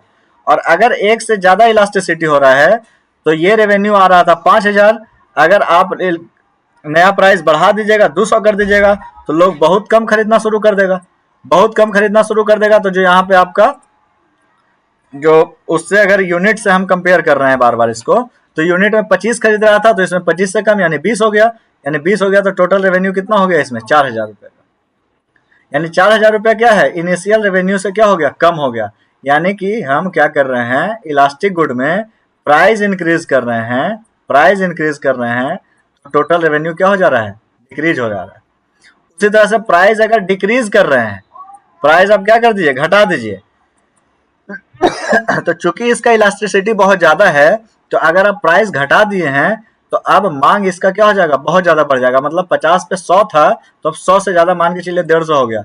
यानी अब इसका क्या होगा? यानी प्राइस इसमें अगर घटेगा प्लास्टिक गुड में तो टोटल रेवेन्यू आपका क्या आएगा? बढ़ के मिलेगा। ठीक है, तो ये पूरा का पूरा आपका कॉन्सेप्ट हो गया किसका? आपका इलास्टिक, रिलेटिवली इलास्टिक और इन इलास्टिक का। तो अब यहीं पे कहता है कि अगर गवर्नमेंट चाहता है, if government wants to increase its income for which type of good they should increase the tax. ठीक है, अगर गवर्नमेंट को टैक्स बढ़ाना है, अगर टैक्स बढ़ा करके इनकम इंक्रीज करना है गवर्नमेंट को अपना, तो इनकम इंक्रीज करने के लिए किस टाइप के गुड को वो क्या करेगा? टैक्स कर सकता है। ठीक है, तो देखिए यूनिट इलास्टिक को तो कर नहीं सकता है, क्योंकि इसमें कितना भी करेगा तो क्या होगा? टोटल रेवेन्यू सेम रहेगा। ठीक है, रिलेटिवली इलास्टिक को करेगा और टैक्स हम बढ़ा रहे हैं, तो टैक्स बढ़ा रहे हैं तो रेवेन्यू क्या हो जाएगा? कम हो जाएगा। यानी इसको भी नहीं बढ़ा सकते हैं, तो एनी ऑफ द एबव भी नहीं हो सकता है। तो आंसर बचा कौन? Relatively in elastic good. अब यहां से आ गया कंफ्यूजन। ठीक है, यहां से आ जाता है पॉलिसी क्वेश्चन। ठीक है, पॉलिसी क्वेश्चन क्या है? पॉलिसी क्वेश्चन है यदि आप रिलेटिवली इन इलास्टिक गुड को टैक्स करने की बात कर रहे हैं, तो रिलेटिवली इन इलास्टिक गुड कौन सा गुड होता है? रिलेटिवली इन इलास्टिक गुड होता है हमारा नेसेसरी गुड। ठीक है, और नेसेसरी गुड का मतलब क्या है? कि वैसा गुड जो कि ह्यूमन बीइंग के लिए नेसेसरी है, जरूरी है, डेली यूज का है। अगर आप डेली यूज के वस्तु का दाम बढ़ाइएगा तो सोसाइटी में आपका इज्जत क्या हो जाएगा? खराब हो जाएगा। अगर आप चावल पे क्या लगा दिए? टैक्स लगा दिए। आपको लगा चावल तो नेसेसरी गुड है, चावल पे टैक्स लगाएंगे, चावल का दाम क्या हो जाएगा? इंक्रीज हो जाएगा। ऑब्वियस सी बात है, लोगों को तो खाना ही पड़ेगा चावल। ठीक है, अगर ये खा रहा है, चावल नेसेसरी गुड है, तो हमारा रेवेन्यू क्या हो जाएगा, इंक्रीज हो जाएगा। तो अगर आप चावल पे टैक्स लगा करके रेवेन्यू इंक्रीज करना चाह रहे हैं तो फिर आपका गवर्नमेंट ही नहीं रहेगा। ठीक है, अगर आप नेसेसरी गुड पे प्राइस पे अगर लगा रहे हैं, ठीक है, तो आपका गवर्नमेंट पे ही तलवार चल जाएगा। तो इसलिए क्या करती है गवर्नमेंट, गवर्नमेंट दिखाती है होशियारी। ठीक है, गवर्नमेंट क्या करती है कि वैसे गुड्स जो कि क्या हो, रिलेटिवली इनइलास्टिक हो, ठीक है, हमको उसी पे न करना है भाई। तो ऐसा करते हैं, हम उठा लेते हैं डिमेरिट गुड्स को, हम इसको क्या कर लेते हैं, हम उठा लेते हैं डिमेरिट गुड्स को। डिमेरिट गुड क्या होते हैं, डिमेरिट गुड होते हैं जो गुड्स एडिक्शन वाले होते हैं। ठीक है, जो गुड एडिक्शन वाले होते हैं। अगर किसी व्यक्ति को स्मोक का एडिक्शन है, ठीक है, सिगरेट का एडिक्शन है, ठीक है, वो क्या करेगा, वो सिगरेट पिएगा ही पिएगा। आप इसके प्राइस को 10 रुपया से बढ़ा करके 10 रुपया में आप 2% टैक्स लगा दीजिए या 5% टैक्स लगा दीजिए। ठीक है, ये क्या करेगा, इसको एडिक्शन है तो ये क्या करेगा, ये पिएगा ही पिएगा। ठीक है, यानी कहने का मतलब है कि जो डिमेरिट गुड्स होते हैं वो रिलेटिवली क्या होते हैं, इनइलास्टिक होते हैं। डिमेरिट गुड जो होते हैं वो क्या होते हैं, रिलेटिवली इनइलास्टिक होते हैं। ठीक है, यानी कि आप अगर स्मोक पे टैक्स कीजिएगा, स्मोक टैक्स लगाइएगा, अगर आप वाइन पे टैक्स लगा रहे हैं, ठीक है, अगर आप वाइन पे टैक्स लगा रहे हैं तो ऐसा नहीं है कि वाइन पे टैक्स लगाने से लोग पीना कम कर देगा। ठीक है, लोगों का एडिक्शन है वाइन, ठीक है, लोग क्या करेगा, इसको पिएगा ही पिएगा।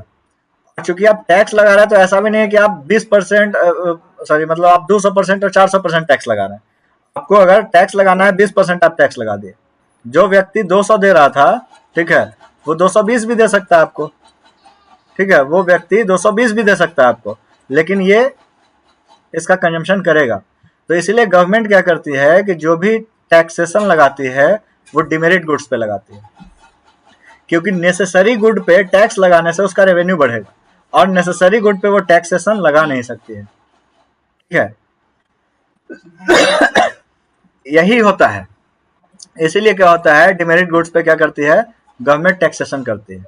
इसीलिए जो कहते हैं, जो सब लॉजिक आता है कि सिगरेट और गुटखा सरकार बंद क्यों नहीं कर देता है। ठीक है, तो बंद इसीलिए नहीं कर देता है क्योंकि उस पे वो जितना मन चाहे वो टैक्स लगा सकती है।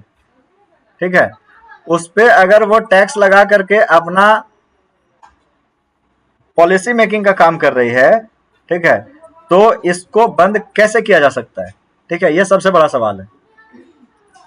ठीक, और यही जो रीजन है, आपका दिल्ली का जो लीकर केस हुआ था, ठीक है, दिल्ली का लीकर केस याद कीजिए, उसमें क्या हुआ था कि वाइन पे टैक्स को क्या कर दिया गया था, रिड्यूस कर दिया गया था।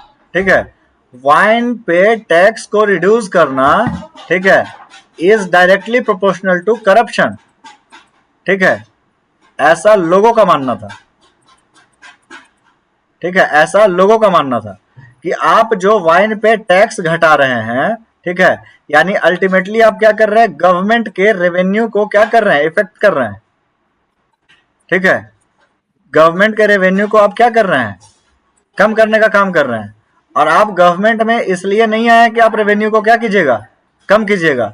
और जैसे ही सरकार को इस चीज का पता चला था, यही रीजन था कि इसका रेवेन्यू जो पता चला था ये रेवेन्यू कम होगा, ठीक है, उस पर जो एनालिसिस हुआ था, पहले शुरू में तो गवर्नमेंट को लगा था कि इस पे वही वाला कॉन्सेप्ट कि प्राइस घटा देंगे, नंबर ऑफ कंजम्पशन बढ़ा देंगे तो हमको ऑल ओवर प्रॉफिट हो जाएगा। लेकिन जब गवर्नमेंट ये जब देखना शुरू की कि इस पे टैक्स घटाने से हमको बहुत ज्यादा प्रॉफिट होने का संभावना नहीं है, तो फिर ये पॉलिसी क्या कर लिया गया था, वापस कर लिया गया था। ठीक है, लेकिन इसी केस में क्या हो गया, ये पूरा का पूरा मामला निकल करके आया था।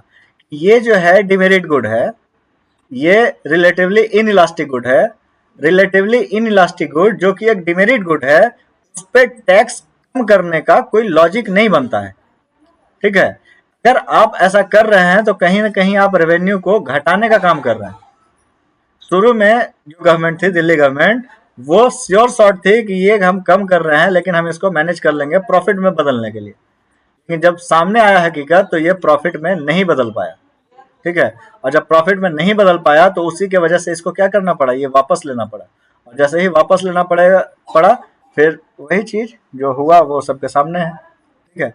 तो यही सबसे बड़ा रीजन था, जो मतलब जो अच्छे अच्छे इकोनॉमिस्ट थे वो भी गवर्नमेंट के डिसीजन के विरुद्ध थे, वो इसलिए थे, ठीक है, ये आपका रेवेन्यू को क्या करेगा, डिप्रिसिएट ही करेगा। तो इससे टोटल टेक अवे कितना हुआ कि अगर कोई यूनिट इलास्टिक गुड होगा तो वस्तु का मूल्य बढ़ने या घटने से कुल राजस्व पर कोई असर नहीं पड़ेगा।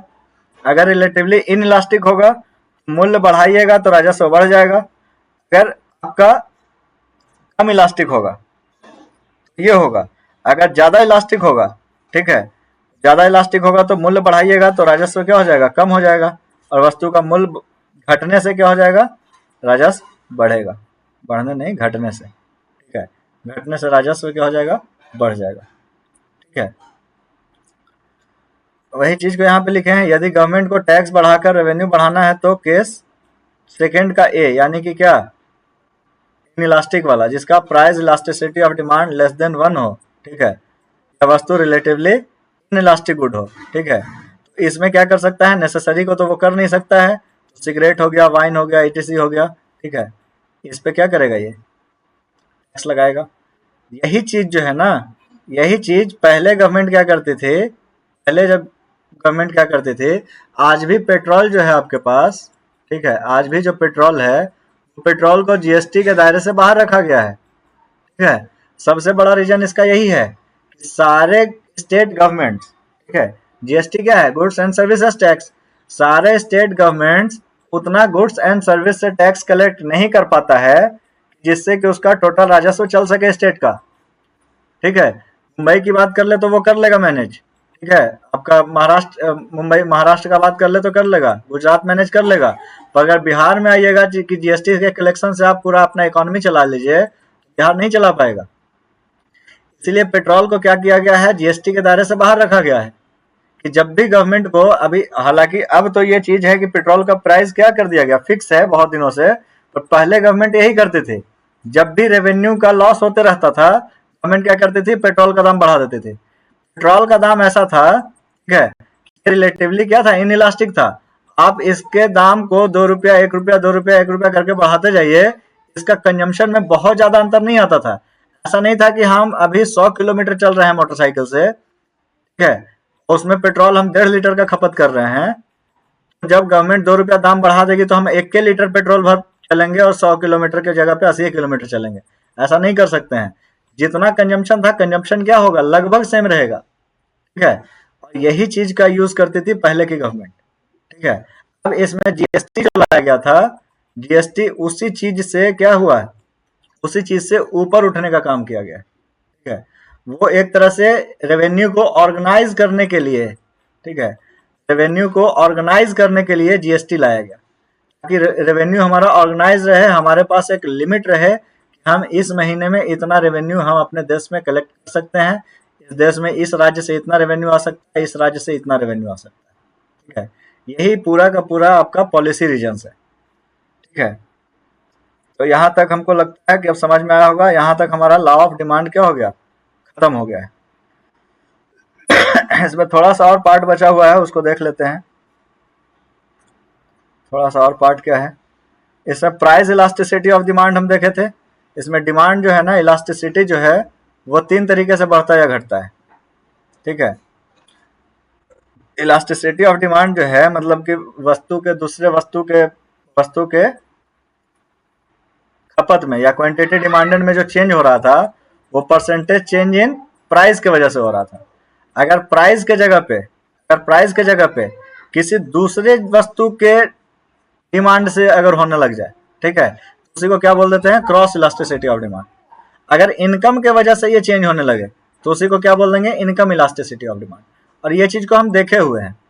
क्रॉस इलास्टिसिटी ऑफ डिमांड की बात अगर हम करें तो हम कहते हैं कि यदि किसी वस्तु का मांग अन्य वस्तु के मूल्य में बदलाव की वजह से हो रहा है, मतलब कि पेप्सी के मूल्य में बदलाव हो रहा है, कोका कोला के डिमांड में अंतर हो रहा है, ठीक है, तो ये वाला जो एग्जांपल देखे थे, इस तरीके से जो होगा उसको हम क्या बोलेंगे, cross elasticity. Cross elasticity of demand जो होता है ना, वो क्या होता है, डायरेक्टली प्रोपोर्शनल होता है नंबर ऑफ सब्स्टिट्यूट गुड कितना है मार्केट में, नंबर ऑफ सब्स्टिट्यूट गुड कितना है मार्केट में। जितना ज्यादा सब्स्टिट्यूट गुड का मात्रा ज्यादा होगा उतना इलास्टिसिटी इसका क्या होगा, ज्यादा होगा। वहीं पे अगर कॉम्प्लीमेंट गुड की बात करें, ठीक है, कॉम्प्लीमेंट गुड में क्या होता है, जितना ज्यादा कॉम्प्लीमेंट्स की संख्या ज्यादा होगा मार्केट में उतना उसका इलास्टिसिटी क्या होगा, कम होगा। इसी तरीके से इनकम इलास्टिसिटी समझ ही रहे हैं, ठीक है, कि इनकम बढ़ने या घटने की वजह से जिस वस्तु या सेवा के मतलब कंजम्पशन में आप क्या कर रहे हैं, घट रहा है या बढ़ रहा है। इनकम इलास्टिसिटी ऑफ डिमांड अगर नॉर्मल गुड के लिए देखें, ठीक है, तो नॉर्मल गुड के लिए क्या हो जाएगा, मोर इलास्टिक हो जाएगा, ठीक है, नॉर्मल गुड के लिए मोर इलास्टिक हो जाएगा, ठीक है, और ये आपका इंफीरियर गुड के लिए क्या हो जाएगा, लेस इलास्टिक हो जाएगा, ठीक है। यानी कि इंफीरियर गुड जब आप इस्तेमाल कीजिएगा तो इंफीरियर गुड के लिए उसका कंजम्पशन क्या होने लगेगा, कम होने लगेगा, ठीक है, यानी उसका इलास्टिसिटी क्या हो जाएगा, इफेक्ट करेगा, ठीक है। तो ये पूरा का पूरा हमारे पास क्या, आपका law of demand, law of demand यहाँ पे हम देख लिए, ठीक है। देखिए इसी चीज को लिखा हुआ है कि अगर नंबर ऑफ सब्स्टिट्यूट गुड की बात करें तो किसी वस्तु का बहुत सारा अल्टरनेटिव है तो ये रिलेटिवली क्या होगा, इलास्टिक होगा। जैसे कोक का प्राइस बढ़ता है तो थोड़ा सा भी तो लोग पेप्सी, थम्स अप, पीटीसी की मांग ज्यादा कर देते हैं, ठीक है, यानी कि इसका जो है वो सब्स्टिट्यूट, नंबर ऑफ सब्स्टिट्यूट क्या है, ज्यादा है, ठीक है। दूसरा क्या होगा, वेदर गुड इज लग्जरी और नेसेसरी, ठीक है। इस पे क्या होगा, अगर लग्जरी गुड होगा इसका प्राइस इलास्टिसिटी ऑफ डिमांड क्या होगा, ग्रेटर देन 1 होगा। अगर नेसेसरी गुड होगा इसका प्राइस इलास्टिसिटी ऑफ डिमांड क्या होगा, लेस देन 1 होगा। ये चीज हम लोग अभी बात किए हैं। टाइम पीरियड पे डिपेंड करता है प्राइस इलास्टिसिटी, ठीक है। यदि मान के चलिए कि अभी पेट्रोल का दाम लगातार क्या हो रहा है, बढ़ रहा है, ठीक है, तो आज से 3 साल बाद, आज से 4 साल बाद, ठीक है, अगर लगातार पेट्रोल का दाम बढ़ता रह जाए तो पता चलेगा कि पेट्रोल का कीमत 200 रुपये पर लीटर से भी ऊपर हो गया, ठीक है। अगर पेट्रोल 200 रुपये पर लीटर से ऊपर हो गया तो हम जो आज 100 रुपये लीटर खरीद रहे हैं आज से 2 साल बाद 150 रुपये खरीदेंगे, 3 साल बाद 200 रुपये खरीदेंगे। तो इतना अगर हमको समय मिल जाता है हम इस बीच में क्या कर लेंगे, हम कहेंगे कि भाई अगर इतना ही पेट्रोल का दाम लगातार बढ़ रहा है ऐसा करो कि तुम इसका यूज ही बंद कर दो और क्या कर लो, आप इलेक्ट्रिक व्हीकल ले लो, ठीक है। इसी का रियल लाइफ एग्जांपल आप देख सकते हैं कि अगर पेट्रोल की कीमत लगातार बढ़ते रहे तो लोग ईवी की तरफ चले जाएंगे। वही चीज अगर जियो का रिचार्ज का कीमत लगातार बढ़ता रहेगा, ठीक है, तो लोग क्या कर लेगा, वाईफाई पे स्विच हो जाएगा, ठीक है, और क्या कर लेगा, किसी अन्य माध्यम का इस्तेमाल शुरू कर देगा। हो सकता है वाईफाई ऐड कर ले, जियो का रिचार्ज मान के चलिए 1000 रुपया पर मंथ हो जाए, ठीक है। बहुत से लोग हैं जो कि नहीं अफोर्ड कर पाएंगे तो क्या कर लेंगे, अपने घर में 500 रुपये का वाईफाई लगा लेंगे, ठीक है, जब बात करना होगा तो व्हाट्सएप कॉल कर लेंगे, ठीक है। नहीं, अल्टरनेटिव लोग क्या करने लगेंगे, अल्टरनेटिव ढूंढने लगेंगे। जैसे कहने का मतलब वही है कि अगर अगर टाइम पीरियड बढ़ जाएगा लोगों के पास अल्टरनेटिव ढूंढने का मौका क्या हो जाएगा, मिल जाएगा। उस बीच में अगर प्राइस लगातार बढ़ रहा होगा तो वो क्या हो जाएगा, वो धीरे धीरे करके क्या हो जाएगा, खत्म हो जाएगा उसका इस्तेमाल, ठीक है। यही चीज है कि जब वस्तु का कीमत लगातार बढ़ रहा होगा तो लोग सब्स्टिट्यूट ढूंढना शुरू कर देंगे या फिर उसके बिना जीना शुरू कर देंगे, ठीक है। जैसे प्याज का कीमत लगातार बढ़ रहा होगा तो लोग चने के साथ मूली मिलाकर खाना शुरू कर देते हैं, ये वाला चीज हम लोग देखे हैं, ठीक है। ट्रेन वगैरह में क्या होता है, अगर प्याज का कीमत बहुत ज्यादा बढ़ जाता है तो चना के साथ वो प्याज की जगह पे क्या देता है, मूली मिला करके दे देता है, ठीक है। और यही चीज लगातार अगर बढ़ता रह जाए तो पता चलेगा कि कई बार चिकन भी लोग मूली के साथ बना करके खाना शुरू कर दिया, ठीक है। जैसे कि वेजिटेबल के कुछ दिनों के लिए, ठीक है, वही चीज वेजिटेबल का भी एग्जांपल ले सकते हैं। जैसे कि मान के चलिए कि परवल का दाम बढ़ जाता है मार्केट में, ठीक है, तो अब क्या है, फूलगोभी खाना शुरू कर दीजिएगा, ठीक है। शुरू मार्केट में फूलगोभी का दाम बढ़ा हुआ रहता है, फूलगोभी छोड़ के सब कुछ खाता है। जैसे इसका दाम घटता है फूलगोभी लोग खाना क्या कर देता है, शुरू कर देता है, ठीक है। तो वही चीज़ है, टाइम पीरियड भी ये करता है। नेक्स्ट है और लास्ट है इसमें इनकम। इनकम क्या होगा, इनकम के अनुसार कैसे होगा। अगर हमारे पास मान के चलिए कि 10,000 रुपये का 4,000 रुपये का इनकम है, ठीक है, और 4,000 रुपये प्लेन टिकट अगर मिल रहा है, तो हम क्या कर सकते हैं, इसको अफोर्ड कर सकते हैं, हमारा इनकम के प्रोपोर्शन में है ये चीज़। अगर मान के चलिए यही प्राइस क्या हो जाए, 4,000 रुपये पर टिकट हो जाए, हमारा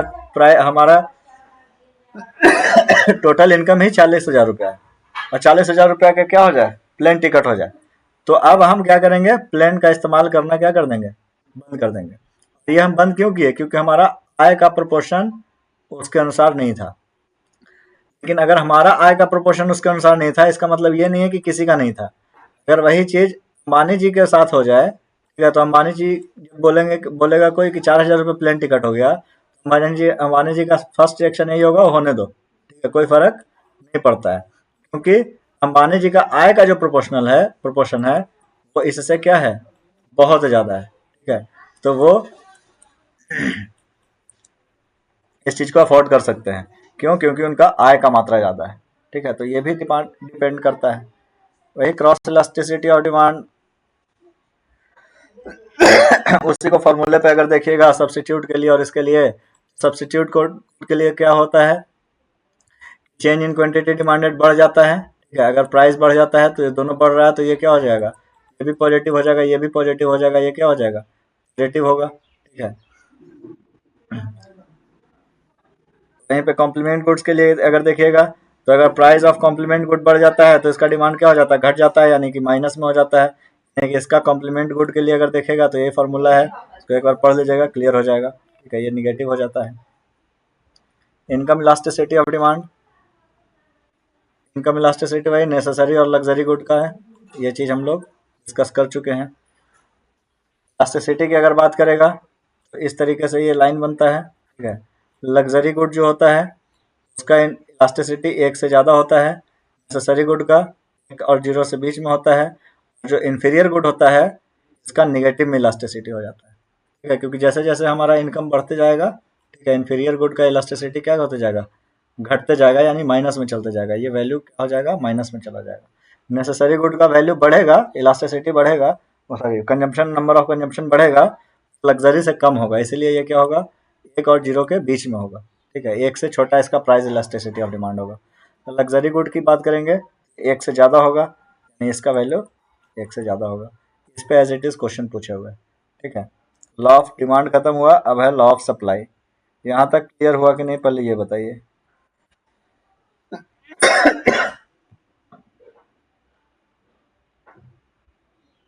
हेलो।